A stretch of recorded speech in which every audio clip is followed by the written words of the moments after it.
ఆంధ్రప్రదేశ్లో 99 పైసలకి మీకు భూములు కావాలా? అయితే మీరు చంద్రబాబు నాయుడు గారి బంధువులన్నా అయి ఉండాలి, లేదంటే బినామీలు అయినా ఉండాలి. ఇంకెవరికి ఆంధ్రప్రదేశ్ రాష్ట్రంలో 99 పైసలకి భూములు దొరకవు.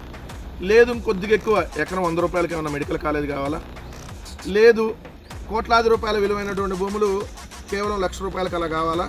అయినా కూడా మీరు చంద్రబాబు నాయుడు గారి బినామీలో బంధువులో అయి ఉండాలి, లేదంటే చంద్రబాబు నాయుడు గారి వాళ్ళ కొడుకు లోకేష్కి సంబంధించినటువంటి బినామీ కంపెనీలు వర్సా వల్ఫా ఇలాంటివన్నీ అయి ఉండాలి, లేదంటే చంద్రబాబు నాయుడు గారికి ఎలక్షన్లో ఫండ్ ఇచ్చినటువంటి కంపెనీలన్నా అయి ఉండాలి. వాళ్ళకి మాత్రమే వస్తాయి.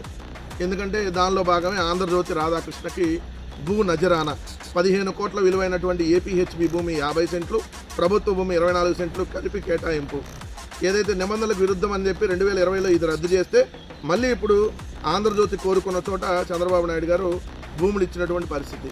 2012లో భూములు కేటాయిస్తే 8 సంవత్సరాలకి ఆ భూమిలో ఎటువంటి కార్యకలాపాలు చేయకపోవటం వల్ల ఏదైతే ఆ భూముల్ని రద్దు చేస్తే మళ్ళీ ఇప్పుడు చంద్రబాబు నాయుడు గారు అనుకున్నట్టుగా చంద్రబాబు నాయుడు గారికి ఏదైతే చంద్రబాబు నాయుడు గారు ఆంధ్రజ్యోతి రాధాకృష్ణ కోరినట్టుగా ఇప్పుడు భూ నజరానా ఇచ్చినటువంటి పరిస్థితి విశాఖపట్నంలో